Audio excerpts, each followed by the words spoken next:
ചിറ്റൂർ കൊഴിഞ്ഞാമ്പാറ റോഡിൽ നല്ലേപ്പിള്ളി വാളറ പാലത്തിന് സമീപം കാറിന് പിറകിൽ ബൈക്ക് ഇടിച്ച് ബൈക്ക് യാത്രികനായ യുവാവ് മരിച്ചു.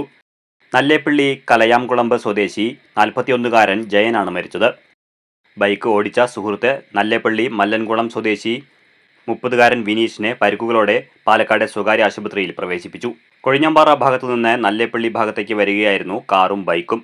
വാളറ പാലത്തിന് സമീപം വെച്ച് നിയന്ത്രണം വിട്ട ബൈക്ക് കാറിന് പിറകിലിടിക്കുകയായിരുന്നു. ഇടിയുടെ ആഘാതത്തിൽ തെറിച്ച് വീണ് തലയ്ക്ക് ഗുരുതരമായി പരിക്കേറ്റ ജയനെ നാട്ടുകല്ലിലെ സ്വകാര്യ ആശുപത്രിയിൽ എത്തിച്ചെങ്കിലും ജീവൻ രക്ഷിക്കാനായില്ല. ഞായറാഴ്ച വൈകിട്ട് 6:30-യോടെയാണ് അപകടം നടന്നത്. മരിച്ച ജയൻ ലോറി ഡ്രൈവറാണ്. അച്ഛൻ പരേതനായ ചന്ദ്രൻ, അമ്മ പങ്കജം, സഹോദരങ്ങൾ രഘു, രമണി. ചിറ്റൂർ പോലീസ് കേസെടുത്ത് മേൽ നടപടികൾ സ്വീകരിച്ചു.